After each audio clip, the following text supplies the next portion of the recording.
Assalamualaikum warahmatullahi wabarakatuh. Salam sejahtera untuk kita semua. Terima kasih atas waktu dan kesempatannya untuk kami memberikan presentasi tentang plan bisnis yang akan kami jalankan, yaitu briket bioarang daun kering. Perkenalkan, saya Arif Rahman Hakim selaku CEO pada bisnis plan ini.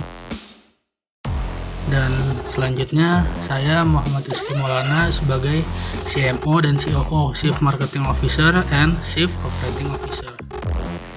Halo, nama saya adalah Gilang Feby Kusworo. Di sini saya sebagai CFO, Chief Financial Officer. Pada umumnya, penduduk di Indonesia, terutama yang hidup di pedesaan, masih banyak yang menggunakan kayu sebagai bahan bakar dengan alasan relatif lebih murah. Ada juga beberapa yang menggunakan minyak tanah dan LPG, namun hanya sebagai cadangan karena biaya penggunaannya lebih mahal. Sedangkan tanpa kita sadari, ketersediaan kayu pun semakin menipis. Walaupun seperti mana yang kita ketahui, kayu ini merupakan bahan yang dapat diperbaharui.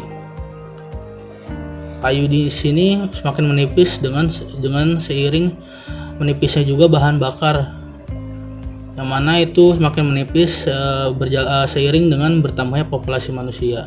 Padahal di sisi lain banyak limbah biomasa yang kuantitasnya cukup melimpah.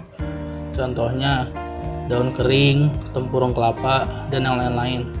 Namun limbah biomasa itu belum dapat dioptimalkan penggunaannya. Kemudian dilanjutkan ke problem. Problem di sini yang kita dapati di latar belakang ada 3, yaitu limbah biomasa, kayu, dan bahan bakar. Limbah biomasa, kuantitas limbah biomasa dan kayu itu sebagaimana kita ketahui kuantitasnya masih cukup melimpah, namun kurang dioptimalkan untuk limbah biomasa, dan kayu itu ketersediaannya semakin menipis seiring berkembangnya populasi manusia. Sedangkan bahan bakar itu masih bergantung pada minyak, sedangkan cadangannya semakin menipis. Dari problem yang kita ketahui, dapatkan sebuah solusi, yaitu reduce dan utilizing.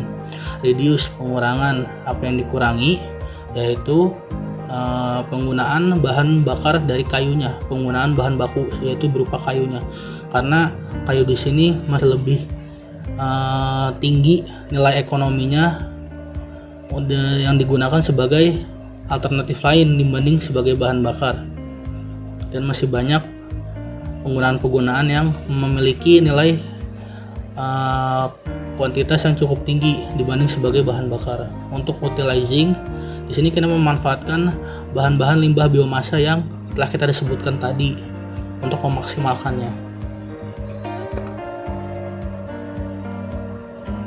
Kemudian produk yang kita tawarkan ini yaitu berupa briket daun kering.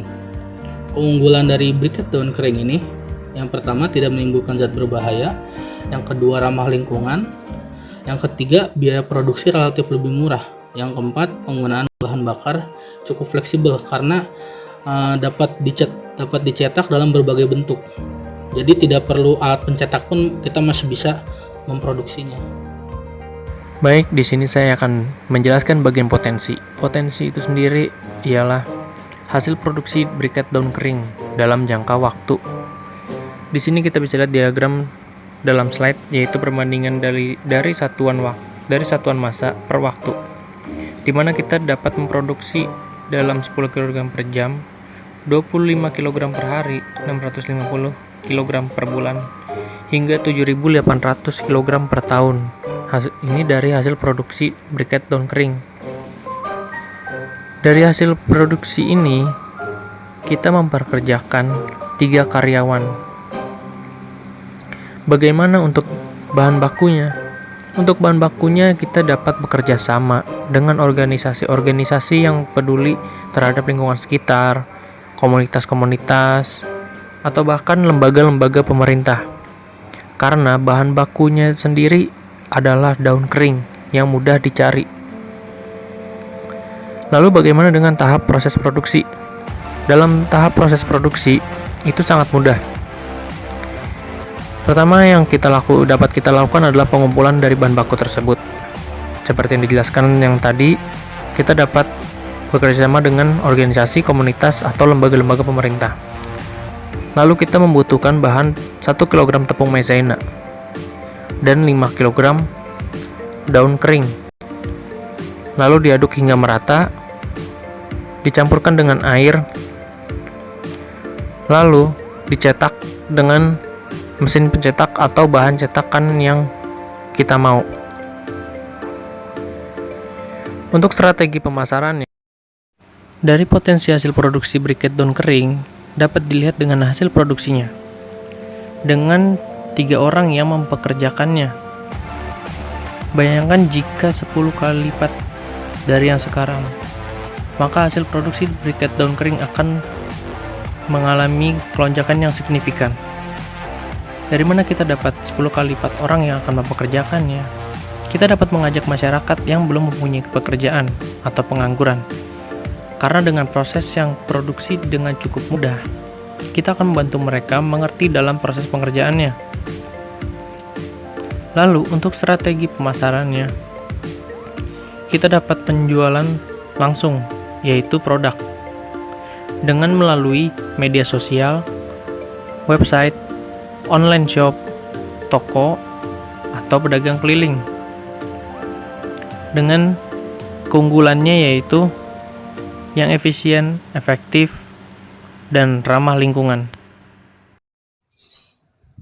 Ya, dalam sebuah bisnis pasti ada seorang kompetitor bisnis, baik yang besar maupun kecil.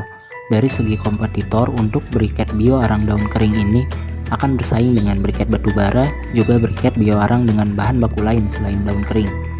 Tapi keunggulan kami di sini, bahan yang kami gunakan lebih nyaman untuk konsumsi rumah tangga, sebab asap yang ditimbulkan tidak terlalu pekat sehingga akan ramah lingkungan. Dan juga terhadap briket bio arang lainnya, bahan baku selain daun kering masih banyak digunakan untuk menjadi produk pada kebutuhan yang lain. Dan briket bio arang daun kering ini jelas lebih murah dibanding briket bio arang lainnya, karena kami menjual seharga Rp3.000 di bawah harga briket bio arang lainnya. Ya, bisa dilihat di sini. Selain dengan harga yang murah, kami juga tidak memerlukan modal yang banyak untuk bisnis plan kami. Kami hanya cukup dengan modal kurang lebih 2 juta untuk memulai startup ini dengan rincian yang tertera pada slide, dan modal sudah dapat kembali insya Allah dalam 3 bulan berjalan produksi saja. Ya, ini saja yang bisa kami paparkan. Atas perhatian Bapak Ibu semua, kami ucapkan terima kasih. Assalamualaikum warahmatullahi wabarakatuh.